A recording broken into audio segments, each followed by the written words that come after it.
철스트라다무스님한테 그거 하나 쓸 거면 여쭤봅시다. 그러면 이재명 후보 득표율 몇 % 정도 예상하세요? 저는 진짜 우리 백사님 참 진짜 정확한 질문을 진짜 제가 질문할 때마다 그렇게 얘기해 주시고 저 너무 고마워요. 네, 아니 너무 예리하고 가장 중요한 저는 이래 봅니다. 이재명 후보의 압승은 당연한 건데 얼마나 벌어지느냐 예. 저는 트리플 크라운을 달성할 가능성이 높다.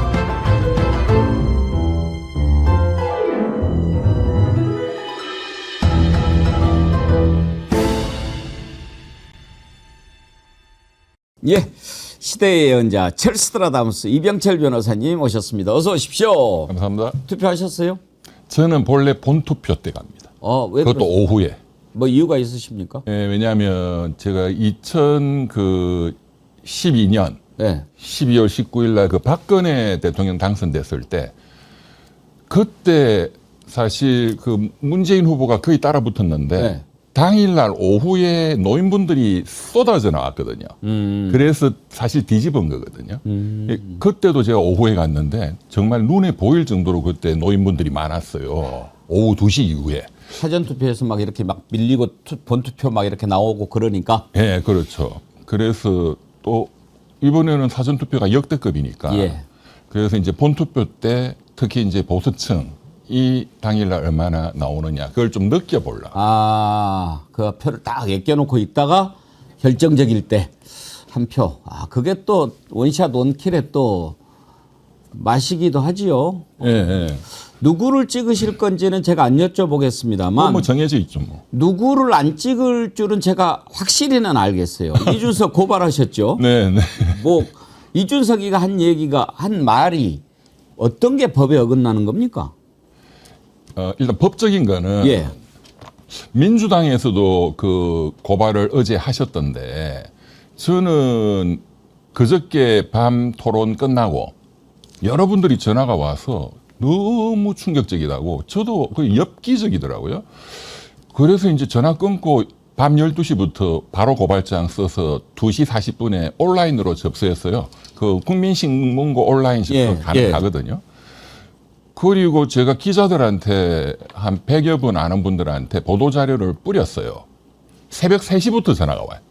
특히 전부 다 여자 기자들이 전화 오고 아침 7시부터 기사가 나가기 시작했거든요. 제가 빨리 한 건 이거는 빨리 기사가 새벽부터 나서 들불처럼 들고 일어나도록 만들어야 된다.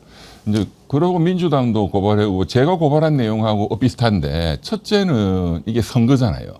그리고 대선 후보 토론회에서 공직선거법 위반이죠. 첫째는 이제 그 지난번 대법원의 파기환송 등등 해서 국민들이 상대방을 떨어뜨릴 목적으로 허위의 행위에 대한 허위의 사실을 유포했다. 그러면 이제 선거법 위반.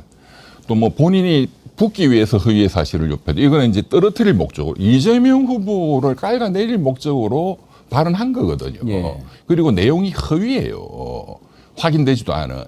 전부 펜코, 그 이준석이 팬클럽, 그 펜코에서 그냥 그것보다 훨씬 정말 입에 못 담는 얘기들이 수도 없이 많습니다. 저는 3년 전부터 그 펜코를 들여다보기 때문에.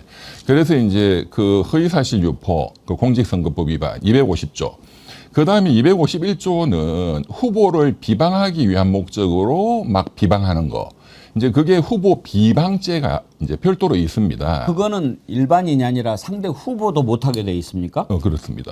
예, 예. 그 후보 비방죄에 딱 해당해요. 그 대법원 판례도 있고. 그 비방이라는 것은 상대방을 헐뜯고 깔아내리는 것이거든요. 예. 이거는 정말로 뭐 정말 세계 정치사의 기록으로 남을 만한 사건이다라고 당일날 아침 일찍 이상동 교수님이 전화 오셔가지고 예. 그래서 이제 그 두 번째는 그 후보 비방죄고 세 번째는 사실은 법적인 걸 떠나서 전국의 국민들 5천만 국민들 및 특히 그 여성분들이 너무나 심각한 모욕을 당했다라고 다 하시잖아요. 그래서 이거는 모욕죄로 제가 반드시 걸어야 되겠다. 그래서 이제 다른 분들은 모욕죄로는 안 걸었던데 제가 이제 형법상 모욕죄. 근데 이제 대법원 판례상으로는 모욕죄가 되려면 피해자가 특정이 돼야 된다는 거거든요. 이거 전국의 여성 이러면 죄가 안 돼요. 예. 그래서 제가 이제 특정을 하기 위해서 당일날 그 스튜디오에 여성분들이 좀 많이 있었을 거란 그렇죠. 말이에요. 스태프들이 있으니까. 몇 분인지 예. 그 특정이 되잖아요. 그분들이 얼마나 직접적으로 모욕을 느꼈을 거예요. 예, 그분들 일단 피해자로 특정이 된다. 나아가서 뭐 대법원 판례를 떠나서 전국의 모든 국민, 특히 여성분들의 그 심각한 모욕 감정, 이제 이런 게 심각할수록 법원에서는, 검찰에서는 죄가 되는 특정인에 대한 그 죄질이 너무나 심각하다 이렇게 판단을 하거든요. 그럼 모욕죄 같은 경우에는 피해자를 특정해야 된다라고 하는 것은 그 특정한 피해자가 직접 고소를 해야 되는 그런 친고죄가 아니고 특정만 되면 모욕죄가 성립합니까? 네, 그 가능하죠. 일단은 수사하면 예. 피해자들이 특정되면 피해자를 조사를 해야 되거든요. 그러면 그분들이 내 모욕 감정을 느꼈다, 예, 처벌해달라 예, 예. 이렇게 가야 되는 거죠. 이제 그런 죄들이 법적으로는 이제 문제가 되는데 네. 사실 법적으로 처벌을 떠나서 정치를 한다는 사람이 모든 국민들이 다 보고 있는 토론에서 개인적으로 이렇게 사사로이 만나도 입에 올릴 수 없는 표현 아닙니까? 그렇죠. 근데 어떻게 그런 얘기를 할 수 있느냐? 저는 그게 너무나 놀랍고, 두 번째 놀라운 것은 우리가 지금까지 겪어본 이준석은 다 사전에 계획하고 준비하고 이렇게 하는 스타일이지 실수로 툭 던지는 게 아니잖아요. 네. 그럼 뭘 노리고 했을까? 네. 이게 저는 두 번째로 놀랍고, 결정적으로 놀라운 것은 혹시 오늘 아침에 기자회견 한 거 혹시 보셨습니까? 조금 전에 했나요? 오늘 아침에 또 했는데 네. 역공을 하고 나옵니다. 네네네. 오늘 어제부터. 아침에 한 기자회견 한번 잠깐 그럼 보시죠. 네네. 예. 야, 제가 이걸 보고 얼마나 참 발을을 떨었는데요. 오늘 아침 9시에 기자들 만나서 이렇게 얘기를 했어요. 상식의 눈높이에서 묻고 싶습니다. 제가 한 질문 가운데 어디에 혐오가 있습니까? 정말 성범죄자로 지탄받아야 할 사람은 누구입니까? 이것이 이재명 후보가 더욱 막강한 권력을 갖게 되었을 때 우리가 마주하게 될 미래입니다. 표현의 자유, 검증의 의무는 사라지고 집단으로 가해지는 린치와 권력에 대한 충성만 남게 될 것입니다. 하지만 저는 굴복하지 않습니다.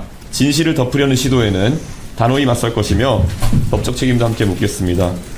오늘 오후 2시까지 사실관계를 반대로 뒤집어 저에 대해 방송과 인터넷 등에서 허위사실을 유포하거나 게시한 이들은 자진 삭제하고 공개 사과하십시오. 그러지 않으면 강력한 민형사상 대응에 나설 것입니다. 이렇게 얘기했습니다.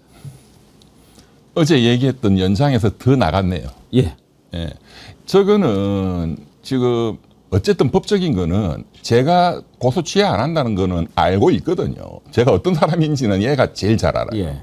그러니까 이제는 어쨌든 막판에 승부를 걸어야 되니까 결국은 자기 지지층들이 안 떠나가도록 적어도 집토끼는 지켜야 되겠다. 예, 이제 그 목적으로 저렇게 나온 거고, 저는 사실 여기에 대해서 굉장히 심각하게 느끼는 어른들, 김종인 씨, 그 사람은 어제 그 유세 현장에 또 나타나가지고 격려를 해주고 있고. 그런 실수를 했는데도. 네. 그런 망언을 했는데도. 네. 그 어제 여의도 유세 현장에 그 지나가는 시민들이 막 항의를 하고 여성 시민이 항의하고 사과하라고 하는데도 그런 어수선한 모든 기자들의 질문이 이 망언에 집중돼 있는 현장인데도 김종인 씨 나타나가지고 격려하고 있고 그래서 기자들이 여기에 대해서 물으니까 나는 토론회를 안 봐서 모르겠다. 아이고. 그게 어른입니까, 이 사람? 김종인 씨는 정말로 이 사람 퇴출시켜야 됩니다. 이 사람 진짜로 사실은 말하는 게 아무 내용도 없는 그런 이야기를 가지고 언론이 그거를 왜 부르는지. 언론이 만든 괴물이 이준석이거든요. 저는 조갑재 선생님 굉장히 존경하지만 조갑재 선생님도 지금 이준석이를 두둔하고 나섰어요. 그래요? 그렇습니다. 조금 전에 오면서 유튜브에 네. 소초를 잠깐 보니까 이제 사실관계가 밝혀졌다. 나쁜 놈은 이재명이다. 뭐 이런 식으로 또 올리셨더라고요. 아, 정말 어른이라는 분들이 정신 차려야 됩니다. 이것은 어른 뭐 남녀노소 할 게 없이 세계적인 망언입니다. 그리고 이제 국민들이 모르시는 걸 제가 좀 말씀을 드리면 다 계산해서 했을 텐데 왜 이 역풍을 예상을 못하고 이런 짓을 했을까? 다 계산을 했어요. 얘는 참모들이. 근데 저는 이렇게 봅니다. 이 윤석열 씨가 발언하는 모든 윤석열 씨의 사상을 지배하는 거는 극우 유튜브거든요. 예. 다 아시잖아요. 예. 이준석, 저는 씨라 하겠습니다. 후보라고 붙이고 싶지도 않고, 이준석 씨의 생각을 지배하는 거는 펜코입니다. 펜코. 예. 거기에서 막 떠드는 거, 그것을 거의 발언을 해왔어요. 예. 그리고 이번에 이걸 제대로 계산을 못하고 지지율이 엄청나게 떨어질 텐데 이까지 계산을 못한 건 취한 거예요. 취했어. 그러니까 1차 토론회 때 뭐 호텔 경제학 헛소리 해가지고 좀 재미를 봤다고 판단을 하고 있거든요. 펜코는 난리가 났어요. 그러니까 거기에 취한 거예요. 아, 자, 봐봐. 내 능력을 봐. 이제 그러다 보니까 이게 통제가 잘 안 된 거죠. 예. 그러니까 본인의 잔머리에 본인이 자폭한 예. 겁니다. 이 친구가 자폭한 경우가 자주 있어요. 이번에 이렇게 지금 오늘 역공을 취하고 나서기로 한 것을 이제 간밤에 전략을 세웠을 거 아닙니까? 어제는 오후에 이야기하면서 그냥 툭 던지듯이 뭐 사과라는 표현을 쓰기는 썼는데 지금 완전히 180도 다른 대응을 하는 이유는 뭐라고 보세요? 그러니까 그 이유가 이 친구는 표 계산밖에 없거든요. 예. 그러니까 3년 전에 그 윤석열 이재명 붙었을 때 이제 며칠 놔두고 막판에 여가부를 폐지한다 이걸 갑자기 던졌잖아요. 윤석열 쪽에서. 그게 이준석의 아이디어일 거예요. 그것 때문에 남성들 표가 왕창 모였죠. 2030. 그렇지만 계산을 못한 게 그것 때문에 2030 여성들 표가 엄청나게 반대로 몰렸어요. 예. 근데 이제 이 친구는 지금 이 망언이 표 떨어진다는 거를 심각하게 느끼고 있단 말이에요. 그러니까 이걸 막으려면, 이탈을 막으려면 강공을 취하는 수밖에 없다고 계산을 한 거죠. 그러니까 지금 조갑재생도 맞다라고 막 박수치고 있고. 지금 이제 여론조사 공표 금지 기간이라서 이준석의 망언이 어떻게 영향을 미칠지 이것은 지금 조사를 해도 우리가 알 수가 없는 상황이지 않습니까? 네. 근데 우리 철스트라다무스님께서는 그 망언이 득표에 미칠 영향을 얼마나 될 걸로 보고 계시는지요? 제가 그 3관왕 할 것이다. 예. 이재명 후보가 트리플 크라운. 그런데 이제 최근에 좀 이렇게 지지율 격차가 좀 붙는 형세를 보였잖아요. 그런데 이 망언 때문에 그 3관왕이 저는 확실히 달성될 거라고 봅니다. 예. 이준석 표는 이제 그 다음 주에 이제 나오면 뭐 우리가 확인할 수 있겠지만 지금 이제 보면 한 10% 정도로 대충 나오잖아요. 예. 그 전후로. 예. 그건 한 몇 프로 오른 거는 사실이거든요. 이게 저는 5%대로 떨어질 거라고 봅니다. 5% 밑으로. 지금 국민들이 말을 안 하고 행동으로 안 옮겨서 그렇지 제가 어제도 많은 기자들한테 전화를 받았고 오늘 오전에도 또 뭐 남자 여자 기자들이 많이 전화가 오거든요. 근데 그분들이 취재한 내용들을 들어보면 이 분노가 너무너무 크다. 이 분노 투표라는 게 굉장히 크게 일어날 것으로 봅니다.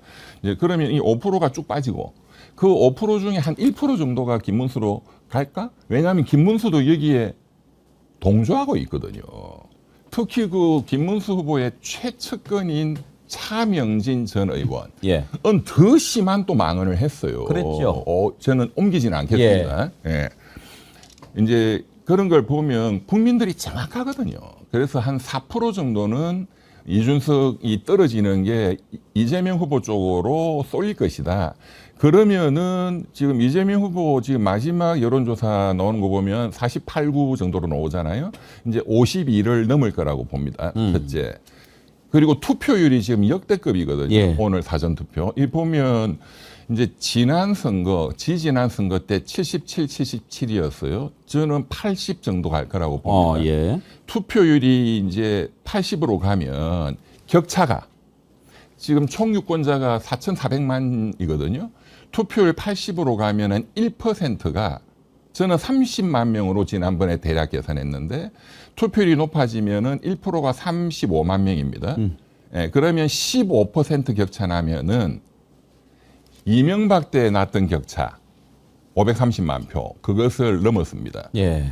그리고 지금 이 투표 열기를 보면 이제 이렇게 격차가 벌어진다고 할 때 투표 당일날 밤 이제 10시 47분이 제일 빨랐는데 10시가 좀 넘으면은 확정 발표가 날 것이다. 저는 이제 그 세 가지 제가 예측한 거는 다 달성될 거라고 봅니다. 아, 이준석은 한 5% 빠지고 그 중에서 한 4% 정도가 이재명 후보 쪽으로 오면서 우리 이병철 예언가님이 생각하셨던 트리플 크라운을 무난히 달성할 것이다. 네. 이런 말씀이시죠. 네. 이준석 그렇죠. 말 한마디로 선거를 망친 경우 그런 사례들을 우리가 겪어봤지 않습니까? 근데 이건 예. 전 세계의 사례를 보더라도 이거는 사례가 없을 정도로 역대급이죠. 예. 외국에서도 이런 표현을 쓴 적을 제가 본 적이 없어요. 그 어제 아침 일찍 예. 이상돈 교수님이 예. 전화가 오셔가지고 예. 아침에 눈 뜨자마자 이 변호사님 고발한 게 뭐 언론 기사가 다 도배가 되어서 전화하셨다고 예. 격분을 하셔가지고 이상돈 교수님이 미국 정치에 대해서 굉장히 잘 아시거든요. 그러니까 미국에서 만약에 대선 토론회에서 F자 단어가 나왔다면 그렇죠. 그거는 끝난다. 예. 이거는 세계사적으로 기록으로 남을 것이다. 어떤 평론가가 30년 갈 거다 이렇게 말씀하셨던데 정말 그 정도 이분은 정치에서 퇴출돼야 됩니다.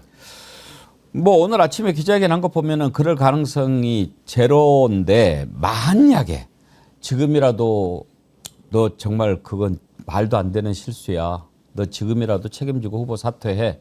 만약에 누가 그렇게 얘기를 해서 만약에 아이고 제가 정말 생각해 보니까 죽을 죄를 졌습니다 하고 사퇴를 한다면 그나마 정치 생명 이어갈 수 있을까요? 그러면 가능하겠죠. 국민들이 관대하잖아요. 근데 이 친구는 사퇴할 가능성은 0.01%도 없는 사람이거든요. 그러니까 윤석열하고 똑같아요. 심성이. 그 어제도 그 변명이라고 한 게 최대한 절제하는 표현을 썼다 이렇게 했잖아요. 정제된 표현이다. 윤석열 씨가 비상계엄에 대해서 헌법재판소 나와서 뭐라 했습니까? 아무 일도 일어나지 않았다. 그리고 또 하는 말이 진보 진영의 위선을 폭로하려고 했다. 이게 상대방한테 덮어 씌우는 전형적인 수법이거든요. 윤석열 씨도 마찬가지였잖아요. 국민들 계몽시키려고 했다. 그러니까 나이 든 윤석열, 여기는 젊은 윤석열. 이게 심성이 제가 윤석열 씨는 악령이라고 했는데 예. 저는 3년 전에부터 이준석 후보를 겪으면서 이 친구는 심성이 악령이다. 저는 너무 위험하다고 생각해 왔고 그래서 올해 1월 달부터 또 마침 허은하 전 대표가 저한테 의뢰를 하길래 그러면 이준석이의 돈 문제부터 다 조사를 해서 사법 조치도 하고 또 국민들에게 그 폭로를 해야 된다. 그리고 이 친구는 지금 대선 나간다 하는데 이 대선이라는 게 본인이 죽는 자폭이 될 거다. 예. 그러니까 그 덫을 만들어 놔야 된다. 그런데 제가 뭐 이렇게까지 이 사람이 사고 칠 거라고는 예상을 못 했지만 근데 참 저는 이제 엊그저께 이 양반의 그 말을 듣는 순간 역사의 신이 있구나. 그 헤겔 선생이 한 유명한 말 중에 역사는 우연을 통해서 필연을 관찰한다. 그 유명한 변증법에 나온 거니까요. 그러니까 본인 스스로의 그런 망언은 우연이겠지만 그거는 필연적으로 예정돼 있는 거였거든요. 그런데 극적으로 대통령 선거 일주일 전에 그 중요한 마지막 3차 토론회에서 본인이 그렇게 본인의 악마성을 폭로한 거니까 다행이죠. 그러면은 이병철 변호사님은 이준석의 정치 생명은 끝났다고 생각하십니까? 끝을 내야죠. 스스로 물러날 사람은 아니기 때문에. 그러니까는 이제 다음 주 대선이 끝나면 국회에서 반드시 의원직을 제명시켜야 됩니다.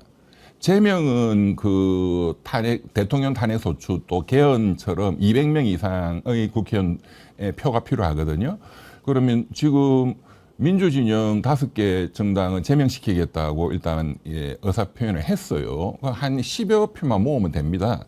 그러면 대선이 끝나면 과연 국민의힘 패배한 이제 살 길을 찾아야 되는 국민의힘 국회의원들이 이준석이 하나 살려주려고 이준석이 편을 들 거냐? 저는 최소한 몇십 표는 제명의 표를 던질 거라고 봅니다. 자기들이 살아야 되니까. 그리고 이준석 씨의 개혁신당은 파산해야 돼요. 제가 이제 기자분들한테 들어보면 지금 이준석 씨가 최대한 돈을 아껴서 쓰고 있겠지만 그래도 한 5, 60억 정도는 지금 썼을 것이다라고 다 예상하더라고요. 왜냐하면 필요 경비가 최소한이 최소한은 드니까. 예. 네. 그런데 이제 당에서 이제 정부 보조금 나오고 하는 그걸로는 한 20억 정도. 그러면 나머지 한 3, 40억. 이게 10% 밑으로 떨어지면 절반도 그 정부가 안 돌려줘. 예. 이제 본인이 다 책임져야 되잖아요. 그러면 그 당에서 국회의원 3명인데 천하람 이재용 의원 내 몰라라죠. 절대로 그거는 이준석 네 혼자 책임져 할 겁니다. 돈에 대해서는 냉정하거든요. 이 사람들. 이준석이 돈이 어디 있습니까? 집 팔고 다 해봤자. 예. 그러면은 결국 어쨌든 이 선거 비용은 당의 명의로 돈을 빌리고 부채가 잡혀 있을 거란 말이에요. 외상으로 홍보비나 주로 홍보비가 많이 드니까. 그러면 3, 40억 못 갚으면 당이라는 거는 민법상 그 법인이 아닌 비법인 사단이라는 거거든요. 이제 그러면 채권자들이 돈 못 갚으면 바로 압류 들어오고 그러면 민사적으로 파산이 될 수밖에 없습니다. 예. 그러면 그 정당은 없어지는 거예요. 그다음에 국민의힘도 마찬가지입니다. 지금 검찰에서 이제 다음 주부터는 윤석열에 대한 수사가 엄청나게 빨리 진행되지 않겠습니까? 윤석열 씨도 3년 전 대선에 거짓말한 거 엄청나게 많잖아요. 선거법 위반이 많죠. 네. 그 수사도 지금 굉장히 빨리 진행하고 있으니까 그럼 100% 당선 무효형이 나올 수밖에 없잖아요. 예. 그러면 한 400여억 원을 토해내야 되잖아요. 국민의힘도 파산으로 가야 되기 때문에 예. 국민의힘은 자기들이 살아야 되니까 이제 다음 주에 만약에 이준석 의원의 제명 안건이 본회의에 올라오면 여기에 동조하는 의원들이 많이 생길 수밖에 없습니다. 예. 그래서 결국은 이제 국회의원의 손에서 제명 의결된 것은 딱 한 번 있었어요. 1979년 유성은? 박정희 대통령 11.6 직전 10월 14일 날 김영삼 당시 신민당 총재를 제명시켰죠. 예. 예, 그때가 유일했습니다. 그 이후에 우리가 기억하는 거는 비슷한 성희롱 발언한 강용석 전 의원. 강용석 전 의원이 그 과거에 뭐 여대생 성희롱 발언을 해가지고 그렇지만 그건 이거에 비하면 아무것도 아니었는데 그때 당에서 출당되고 국회 본회의에 제명 안건이 올라갔는데 그때는 부결됐죠. 예. 그런 상황까지 갈 수 있다라고 보시는데 고개가 끄덕거려집니다만 이제 궁금한 게 이제 홍준표 전 대구시장 지금 계속 하와이에서 가끔씩 깜빡깜빡 하지 않습니까? 네네네. 왜 저러나 했는데 이제 박지원 의원은 그런 얘기를 해요. 아마 선거 끝나고 이준석이하고 합쳐가지고 당을 만들려고 하는 걸 거다. 네. 왜냐하면 국민의힘 이번에 끝나면 이제 안에서 난리가 나가지고 자폭할 거고 그러면은 홍준표 이준석에서 새로운 당을 만들려고 하는 것 같다라고 보시더라고요. 그거하고는 지금 조금 다른 각도를 갖고 계시는 것 같아가지고요. 뭐 이제 본인들은 또 계속 살려고 뭔가 새로운 그 시도를 할 텐데 그런데 다른 당을 만드는 거는 불가능합니다. 네. 홍준표 시장이 한다는 건 더더욱 불가능합니다. 예. 네. 홍준표 시장은 제 생각은 그분은 지금 이렇게 국민의힘의 그 어떤 내란당 이런 거를 계속 이제 폭로하는 형식으로 자신을 세탁하고 있는 거라고 저는 봅니다. 홍준표 시장이 얼마나 3년 동안 윤석열 내란 수괴한테 납죽 엎드려서 그게 담구를 얼마나 먹었습니까? 근데 본인이 지금 와서는 이제 계속 여기에 절연을 하고 뭔가 세탁하는 형태를 취하고 분명히 그분은 대선 이후에 지금 당은 전당대회를 해야 될 것이고 다시 한동훈이 강력한 전당대회의 주자로 나설 텐데 이 당을 자기가 다시 장악하려고 할 거예요. 홍준표는 절대로 벤처를 할 사람이 아닙니다. 네. 그러면 이제 예언가가 나오셨으니까 미래들을 한번 조금 여쭤볼게요. 일단 이준석의 미래는 의원직 제명으로 가고 당 파산하고 끝날 것이다. 빚더미에 안고 본인도. 빚더미에 안고. 그리고 이준석은 그 엊그저께 그 토론회에서 아니, 프랑스 마크롱의 길을 가겠다는 취지로 발언을 했어요. 예. 예. 그래서 제가 그걸 보고 정말로 집에서 웃었는데 자네가 가야 될 길은 마크롱의 길이 아니고 의왕으로 가는 길을 준비해야 된다. 무료 급식소, 윤석열 씨와 함께 내가 그걸 다 준비해 놨으니까 예. 이제 새로운 이재명 정부가 출범하자마자 경찰, 검찰, 선관위가 그간에 밀려있던 이준석에 대한 지금 총 제가 고발한 것만 7건입니다. 7건. 예. 돈 빼먹은 거, 개혁신당, 방송 조작한 거, 또 명태균 관련해서 김건희하고 해서 공천 개입한 거, 또 어제 이 역대급 망언 등등. 이것도 세부적으로 하면 7건인데 그거 예. 말고도 많거든요. 이제 오세훈 시장은 즉각 구속됩니다. 예. 그거는 명태균 씨가 저한테 엊그저께 또 전화 와서 예. 얘기를 해줬어요. 지금 뭐 그리고 아주 상당히 좀 깊이 들어가 있는 것 같던데. 지난 일요일 날 보도도 일부 됐지만 예, 하루 종일 수사했더라고요. 하루 종일 수사받았잖아요. 예. 그러니까 홍준표 시장도 예. 본인도 거기에 포함되어 있다는 걸 알아야 됩니다. 예. 홍준표 시장 혹시 안 돌아오는 거 아닙니까? 그럴 수도 있겠 망명할 수도 있겠죠. 독재다. 이재명 인민 독재다 해서 또 망명할지도 모르겠죠. 자, 그러니까 다 예. 의왕으로 갈 준비를 하셔야 됩니다. 이준석, 홍준표, 오세훈.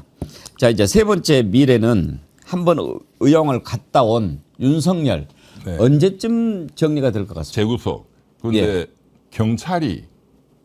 경찰이 너무나 지금 신속하게 지금 새로운 수사를 하고 있잖아요. 한덕수, 예. 최상목. 예. 최상목이가 그 받았다는 본인 표현으로는 쪽지, 예. 비상 입법기구, 그거 전두환이가 했던 국보위 입법이 있지 그렇죠. 않습니까? 그게 정말로 이 내란의 핵심적인 물증인데 그건 현재까지는 안 드러났었는데 지금 그거하고 그 다음에 한덕수 국무총리도 문건을 받았다는 거잖아요. 예. 이제 그 정황이 드러나서 출국 금지 조치 때리고 그게 이제 새로운 증거를 확보를 했기 때문에 그런데 지금 사실 대선 국면인데 경찰이 선거 끝나고 해도 되는데 그 무시하고 그냥 나가고 있거든요. 예. 경찰은 또 왜 그럴까? 검찰은 좀 이렇게 완급 조절을 하잖아요. 선거 이후에 좀 하려고. 경찰은 왜 저럴까?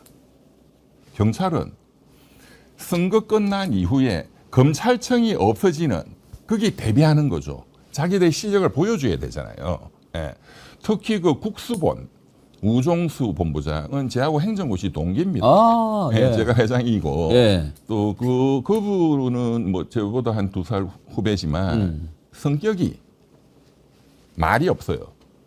그냥 행동으로 보여주는 우리 공수처장 오동훈 처장님은 말이 좀 앞서는데 예. 이 친구는 일체 말이 없습니다. 또 본인이 압수수색까지 당했어요. 예, 검찰한테. 그렇죠. 예. 그래도 일체 말을 안 해요. 내가 보여주겠다. 우종수 본부장은 신뢰할 수 있는 사람이거든요. 그래서 이제 그 경찰의 그 수사가 아마 다음 주 대선 끝나자마자 바로 구속영장 신청할 거라고 봅니다. 그러면 검찰은 받을 수밖에 없어요. 예. 이제는. 그럼 검찰이 청구를 해야 되니까 예. 영장 넣으면 한덕수, 최상목 씨가 구속되면 바로 윤석열 재구속으로 갑니다. 그거를 지시하고 전달한 게 윤석열이니까 한덕수, 최상목 구속된다. 100%죠. 좋아라. 그러면 그거를 언제쯤? 준 주범이 윤석열이거든요. 예. 그러면 아무리 천하의 지기현이가 예. 무슨 짓을 하고 싶어도 예. 새로운 증거가 나왔기 때문에 이거는 재구속을 지기현 부장 판사가 할 수밖에 없어요. 윤석열 그런 차원에서 재구속. 그 경찰이 지금 너무나 중요한 걸 하고 제가 지금 약간 흥분되려고 그러는데 그러면 시기라도 한번 조금 대충 언제쯤으로 윤석열 재구속 보면 될까요? 저는 그러니까 한덕수 최상목 구속 예. 그 영장이 나오고 이제 의왕으로 들어가는 예. 그게 다다음 주 정도라고 예상. 다다음 주. 예. 그러면은 바로 이제 윤석열을 다시 또 불러서 조사를 해야 되고. 예. 예. 한덕수 최상목은 다 불거든요. 공무원들 겁이 얼마나 많은데 예. 그리고 전부 다 저 사람 책임이다라고 떠넘길 거란 말이에요. 예. 그러니까 그 진술이 탄탄히 확보가 되고 또 한 이후에 하면은 이제 그 6월 마지막 주 정도 6월이 가기 전에 6월이 가기 전에. 재구속시킨다. 예. 또 경찰은 그 타이밍도 중요하거든요. 예. 7월 달을 넘기지 말자. 검찰도 마찬가지입니다. 오케이. 6월이 가기 전에 윤석열 재구속된다. 오늘 들은 얘기 중에 제일 신나는 얘기입니다. 지기현은 그러면 어떻게 됩니까? 지기현은 사실 당장 교체하는 일은 안 일어날 거라고 봅니다. 예. 사법부는 아무래도 이렇게 사법부 독립이라는 게 또 있고 지기현을 교체하는 거는 어쨌든 대법원이 해야 되거든요. 법원행정처가. 제가 그것도 언론에 뭐 보도는 안 됐지만 제가 벌써 한 달 반 전에 지기현이라는 이 담당 재판장을 교체해 달라고 서울중앙지방법원장 그 이제 대법원 예규가 있어요. 그 법관의 배당에 관한 대법원 예규 해서 법관은 이렇게 사건을 배당한다. 그런데 법관이 그 재판과 관련해서 심각한 재판의 공정성에 우려가 있는 이런 행위를 했다. 이런 경우에는 서울중앙지방법원장이 교체할 수 있다 이렇게 되어 있습니다. 예. 그리고 그걸 지휘하는 건 어쨌든 대법원장이니까. 그래서 제가 대법원장, 법원행정처장, 서울중앙지방법원장한테 교체해달라고 교체 요구서를 벌써 냈어요. 한 달 반 전에. 그 한 달 반 전이면 지기현이 술자리 나오기 전에? 그 전이었습니다. 아, 왜냐하면 예. 언론 방송도 부러때리고 해서 그때 막 또 국민들이 분노가 컸잖아요. 그때. 역시 철수들어서 다무스다우십니다. 아, 그러셨군요. 네, 이자가 그리고- 공정하게 재판을 안 하고 있다라고 하는 것을 그때 이미 간파를 하셨군요. 그렇죠. 왜냐하면 이 대탈옥을 시킨 게 일단 지기현이니까. 그거 자체가 범죄거든요. 그것도 이미 고발이 돼 있고 그 다음날 심우정 검찰총장이 그렇게 석방을 시켰잖아요. 예. 즉시한 거 포기하고. 그래서 제가 심우정 총장도 고발했는데 그런데 이제 재판을 하는데 방송 촬영을 불허한다? 이거는 전두환 노태우 때도 그런 특혜가 그러게 없었는데 말이에요. 예. 그래서 제가 이 친구는 안 되겠다. 예, 예. 앞으로 재판을 믿을 수가 없다. 예. 해서 제가 바로 교체 요구서를 냈죠. 그러셨군요. 근데 지기현이는 당장은 아닐 거다. 그러면 지금 이 법원의 흐름을 보면 제가 전국 법관회의 그거는 믿을 거 하나도 없다. 며칠 전에 전국 법관회의 열어가지고 아무 내용이 없잖아요. 예. 지금 전국 법관회의는 과거의 전국 법관회의하고는 완전히 다릅니다. 그 전국 법관회의가 처음 만들어진 게 이명박 대통령이 취임하고 소고기 그 촛불 시위가 광화문을 한 석 달 뒤덮었잖아요.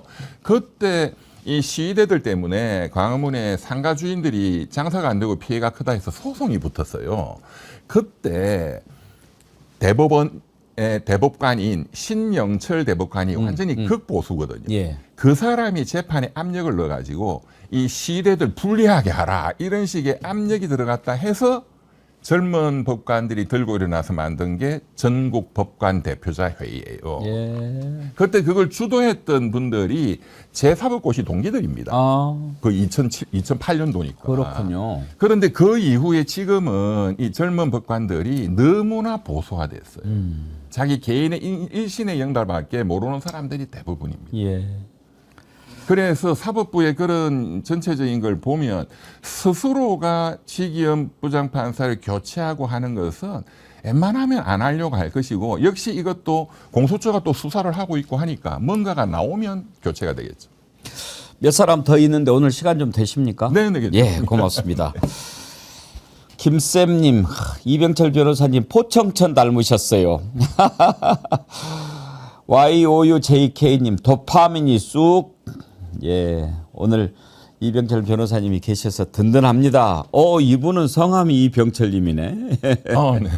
예. 그 다음에 궁금한 사람. 김건희는 어떻게 됩니까? 김건희가 먼저 구속되느냐, 예. 윤석열 씨가 재구속이 먼저 되느냐. 예. 저는 그게 좀 이제 매우 궁금하죠. 그죠? 예. 윤석열 씨의 재구속이 먼저 될 거예요. 아, 예. 윤석열 네. 먼저. 예. 일단 검찰 입장에서는 검찰은 모든 이제 검찰 수뇌부의 생각은 우리가 살아야 된다거든요. 예.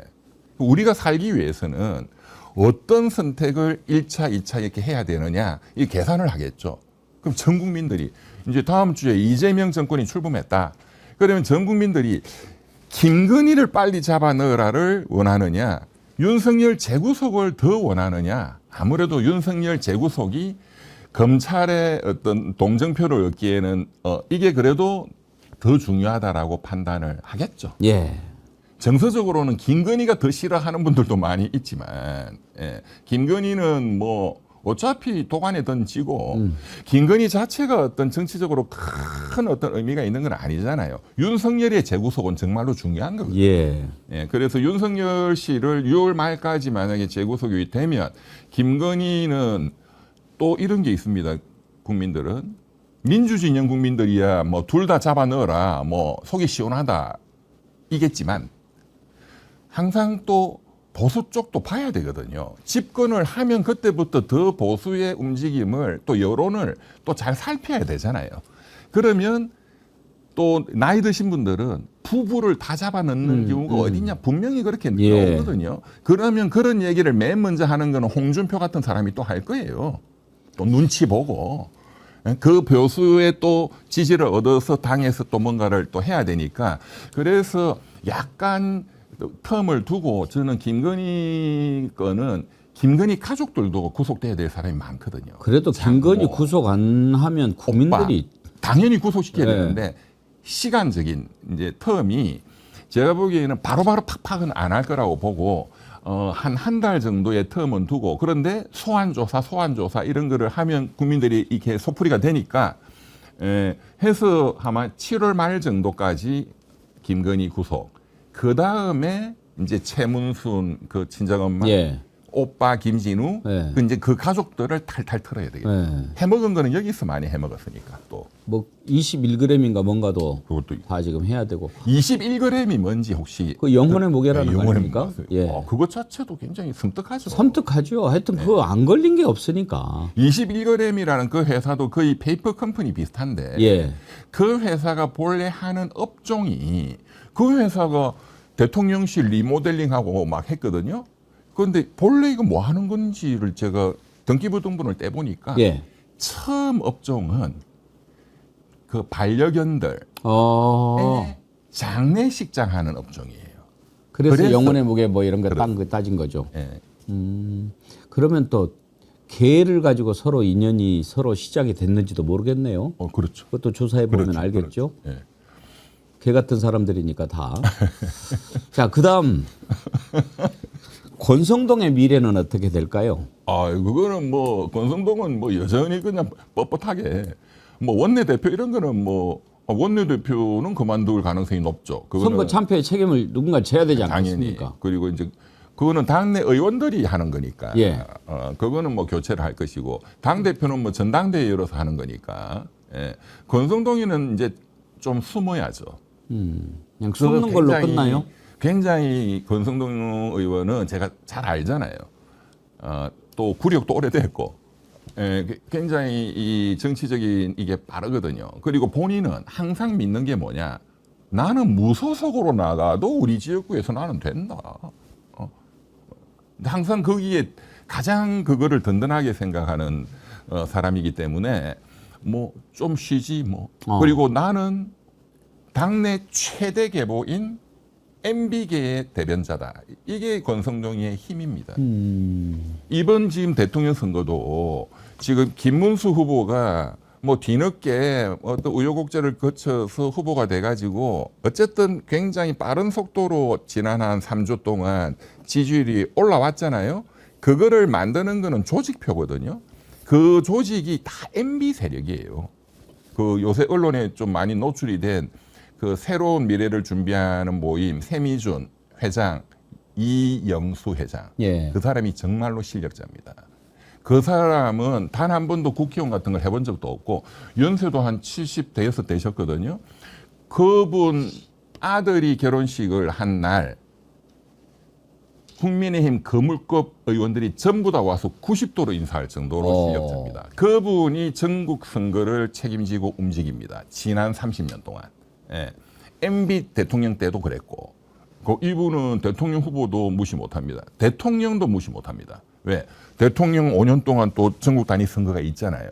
그러니까 이명박, 박근혜 때 다 그랬고 윤석열을 3년 전에 당내 경선 그 홍준표와 붙어서 윤석열을 이기게 만든 가장 중요한 조직이 뭐 신천지가 들어왔다 이런 게 아니고 이영수 회장의 조직이에요. 예, 이분은 지금은 새미준인데 정권이 바뀔 때마다 이름을 바꾸거든요. 그전에는 유한국의 힘, 그전에는 한국의 힘. 이 조직표가 거의 모든 선거를 박빙으로 만들 수 있는 저력을 갖고 있어요. 그렇군요. 그러면은 뭐 권영세가 어떻게 될까 이것도 여쭤보려고 했는데 별로 의미가 이제 없어졌고. 예. 그러면 국민의힘은 어떻게 될 것 같습니까? 제가 말씀드렸지만 국민의힘은 윤석열 씨의 그 선거법 당선 무효형. 그걸로. 예, 그거는 이제 근데 좀 시간이 걸리겠죠. 그건 좀 시간 걸리겠죠. 선거법 재판까지 갈 사건은 뭐 거니까. 희대의 난을 일으킨 조희대 대법원장이 본인 약속은 지켜야지. 633 예. 1년 내에 아니 길게는 이제 아까 말씀하신 것처럼 선거법 위반 나고 400 몇 억 토해내고 뭐 이렇게 해서 없어지겠지만 선거 끝나고 나서 완전히 가루가 될 텐데 그냥 저는 그렇게 보지 않습니다. 아 그래요. 예, 예. 한국의 보수층은 굉장히 이 만만한 사람들이 아닙니다. 예. 그 우리 민주진영은 보수층을 그러니까 제가 좀 몇 번 말씀드렸지만 민주진영은 이상주의자들이에요. 여기는 완전 현실주의자들. 그걸 현실주의자라고 표현을 해야 될지 모르겠지만 그러나 이 이권으로 뭉쳐져 있는 그리고 그런 국민들이 거의 절반이 있는 거거든요. 특히 나이 드신 분을 중심으로. 그러면은 이제는 전당대회하고 해서 언제든지 간판은 갈아치웁니다. 뭐 필요하면 한동훈이를 내세우든 누구를 내세우든 저는 한동훈 씨가 다시 당대표가 될 가능성이 90% 이상이라고 봅니다. 그 길밖에 없어요. 근데 그렇게 해서 칼날을 바꾸고 내년 지방선거를 바로 준비를 할 겁니다. 그래요. 트리플 크라운 아까 말씀을 해주셨는데 그러면 국민의힘은 이번에 몇 퍼센트 얻을 것 같습니까? 국민의힘? 예, 김문수? 김문수. 그러니까 이제 이재명 후보가 저는 한 52 정도 예상하셨죠? 예. 예. 그럼 한 15% 차이. 예, 37? 예, 37, 8. 그 정도 나올 거다. 40%를 넘기기가 못 넘을 어려울 거다. 거라고. 그러면 김문수의 장래는 어떻게 될까요? 그냥 집에 가는 거죠. 그냥 집에 가는 거예요? 예. 뭐 당권도 뭐 아니, 그분은 더 이상은 아마 정치를 계속할 생각은 제가 없는 거로 들었어요. 김문수 후보는 안 될 거라고 우리가 다 생각했는데 무엇 때문에 그렇게까지 막 버텨가지고 후보 자리를 안 내줬을까요? 그 김문수 후보님은 그 사실 정치에 이렇게 스포트라이트를 받은 게 한 10몇 년 만에 처음이잖아요. 20몇 년이죠. 진짜 20년이고. 예. 부천에서 됐을 때 이후로는 뭐 기억이 안 이제 나니까. 경기도지사하고 뭐 등등 했으니까. 예. 그런데 이제 또 근데 김문수 후보하고 그 이재호 장관님이 굉장히 가깝잖아요. 예. 옛날에 같은 예, 그 노동운동하고. 동지였고. 예. 예. 그래서 제가 이재호 장관님은 자주 통화도 하고 하니까 제가 이제 여쭤봤어요. 그랬더니 아유 뭐 김문수는 이제 정치 더 이상 생각 없어. 그런데 이번에 왜 그렇게 또 파이팅을 했느냐? 아 역시 저는 그 옛날에 해봤던 투사잖아요. 그리고 김문수 주변에 있는 핵심 참모 중에 핵심이 그 차명진 의원이에요. 예. 그리고 그 박종훈 씨. 그 다 그 운동권 투사 중에 투사인데 그분들이 김문수 후보를 추동해가지고 지금까지 끌고 온 거죠. 알겠습니다. 오늘 아주 이런 미래를 쭉 들여다보는데 신기하기도 하고 기대가 되기도 하고 설레기도 하고 그러네요. 대선 다음 날 원래 우리가 이제 목요일 날 이렇게 뵙는데 대선 다음 날 혹시 시간 되시면 한번 나와주세요. 네, 네. 그래서 좋습니다. 정말로 맞는지. 제스트라다무스 맞는지 우리가 검증을 한번 해봐야죠. 네네네. 예. 아 제가 우리 시청자분들 예. 약간 이렇게 이 지식이라는 게 투쟁의 무기잖아요. 그래서 제가 이제 다음 주에 이재명 정부가 출범한다 하더라도 5년간 국가 경영을 또 잘해야 되고 그리고 또 항상 저 보수의 또 반발과 이 바로가 또 있을 거거든요. 이제 그런 차원에서 또 이 윤석열이라는 내란 세력은 또 계속 또 뭔가를 또 시도를 할 거기 때문에 제가 이제 윤석열하고 이준석, 윤석열이도 악령이지만 영혼이 이준석 씨도 똑같아요. 악령이에요. 이 두 명은. 그러니까 저는 보면 야 저런 사람들이 어떻게 이렇게 정치까지 할 수 있을까? 근데 제가 이 역사적으로 이렇게 사례를 아무리 찾아도 이런 정치인이 없어요 외국에도. 근데 제가 딱 하나를 찾았어요. 이 사람들은 정신 분석을 해야 된다. 그래서 그 러시아의 대문호 도스토옙스키, 예. 뭐 죄와 벌, 제가 도스토옙스키를 워낙 좋아해서 예. 그 소설은 굉장히 뭐 자주 읽고 또 반복해서 읽는데 예. 도스토옙스키가 쓴 악령이라는 소설 예. 있지 않습니까? 1860년대에 러시아의 당시 뭐 이후에 스탈린 같이 막 사람 죽이는 그런 혁명가, 이렇게 나쁜 혁명가들이죠. 거기에 보면 딱 여기하고 굉장히 비슷해요.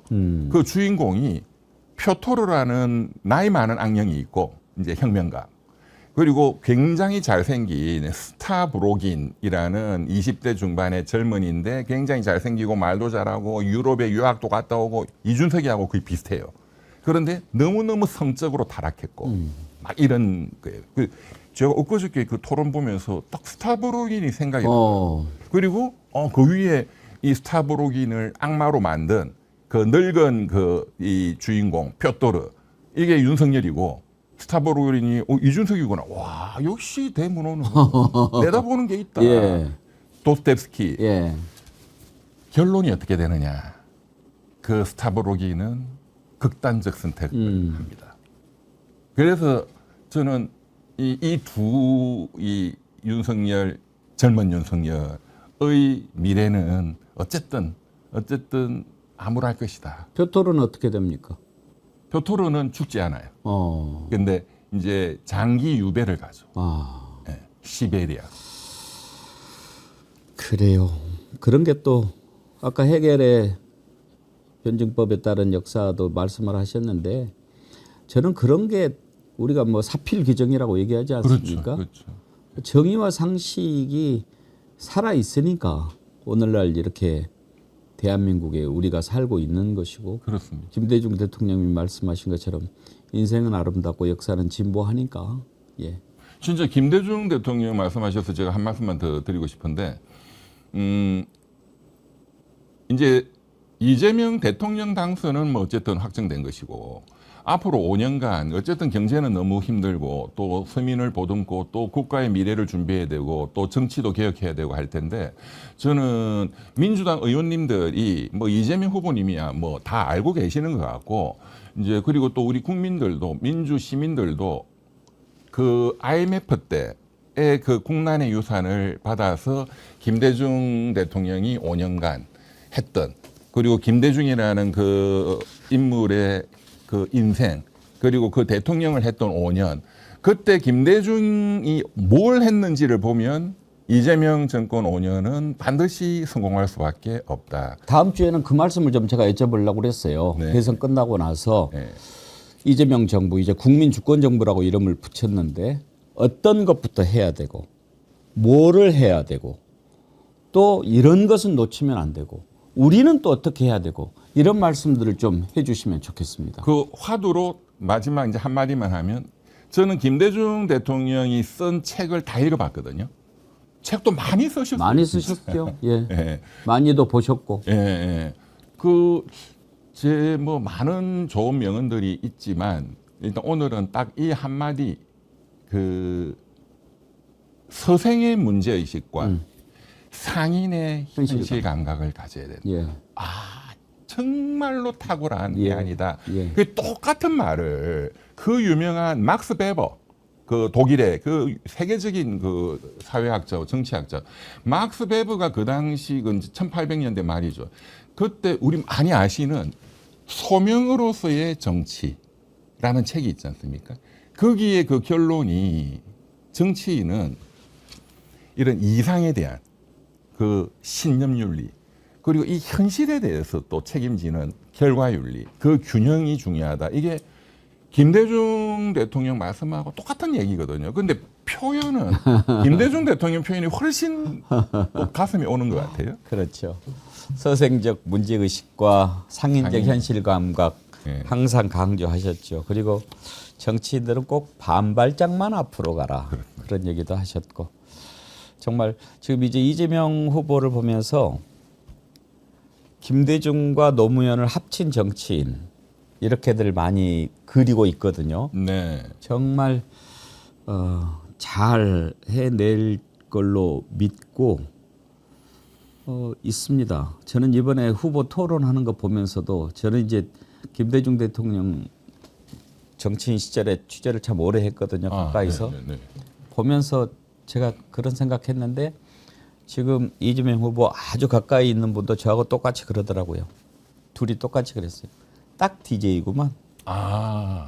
비슷해요. 네. 그러니까 어떤 일이 이렇게 있을 때 대처하는 방법이라든지 또 특히 토론에 임하는 태도. 제가 좀 넉넉하고 좀 느긋하게 좀 하면 안 돼요. 그랬더니 딱 DJ라고 그래서 많이 웃었어요. TK 출신 민주진영 최초의 대통령입니다. 그러네요. 그렇죠. 오. 노무현 문재인은 PK였잖아요. 이야, 그러네. 제 고향이 부산이라서 예. 그게 딱 구분이 되더라고요. 다음에 대선 끝나고 뵀을 때는 그런 의미들도 좀 한번 좀 짚어보면서 하지요. 어이구, 오늘 말씀 감사합니다. 예. 감사합니다. 시대의 예언가 찰스트라다무스 이병철 변호사님과 깊은 얘기 나눠봤습니다.